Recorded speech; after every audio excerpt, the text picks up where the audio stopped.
વિજ્ઞાનનો પ્રયોગ કરીશું. પાઠ નંબર 2. તો આપણે એક કસરનળી લઈશું, તેમાં થોડું પાણી નાખીશું. પાણી નાખી પછી આપણે તેમાં થોડું મીઠું નાખીશું. મીઠું નાખી આપણે હલાવીશું. હલાવીને પછી આપણે જોઈશું કે અંદર મીઠું દેખાય છે કે નહીં. તેથી મીઠું અંદર દ્રાવ્ય થઈ ગયું છે.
પાણી અંબોરીને તેમાં આપણે થોડી રેતી નાખીશું.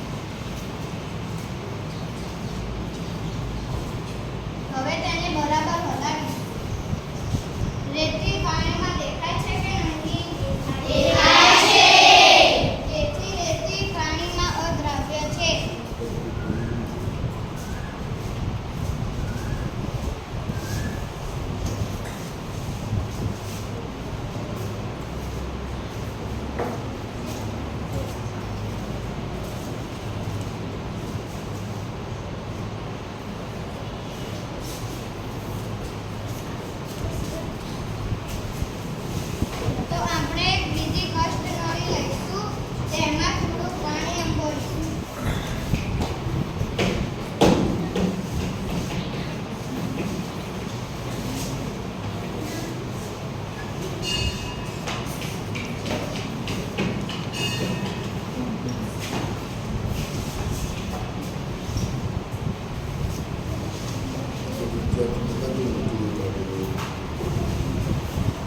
હવે તેમાં થોડો લાકડાનો વઘાર નાખીશું.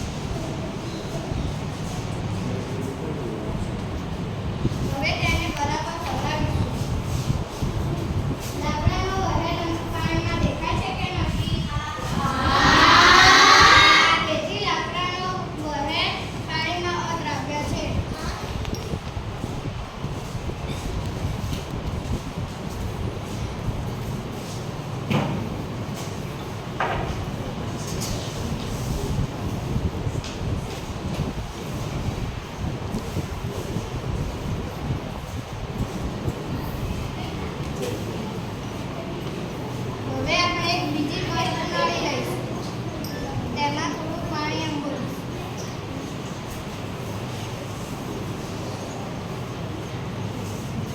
હવે તેમાં ઘઉંનો આપણે ભૂકો નાખીશું.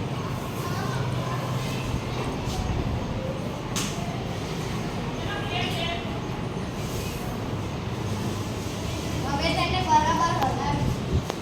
ચોકનો ભૂકો પાણીમાં દેખાય છે કે નહીં? દેખાય છે.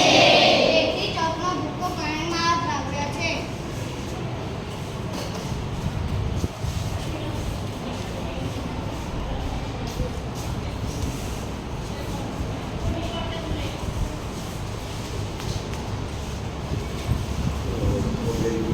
આપણે આપણા સ્ટુડન્ટોએ પાણીમાં દ્રાવ્યતા વિશે સમજૂતી તમને આપી. પાણીમાં દ્રાવ્ય અને પાણીમાં અદ્રાવ્ય. પાણીમાં દ્રાવ્ય હોય તો પાણીમાં એક પદાર્થ શું થાય છે? ઓગળી જાય અને આપણે દેખાતો નથી. તો પાણીમાં ઓગળી જાય એ પદાર્થ શું કહેવાય? પાણીમાં દ્રાવ્ય પદાર્થ કહે છે. જે પદાર્થ પાણીમાં ઓગળે ને એને પાણીમાં દેખાય એ પદાર્થને આપણે શું કહીશું? પાણીમાં અદ્રાવ્ય પદાર્થ. કસ્તરીમાં જેમ રેતી ઊંચી બેસર કરીએ એટલે લાકડાનો ભૂકો એ શું થાય? પાણી પર તરત.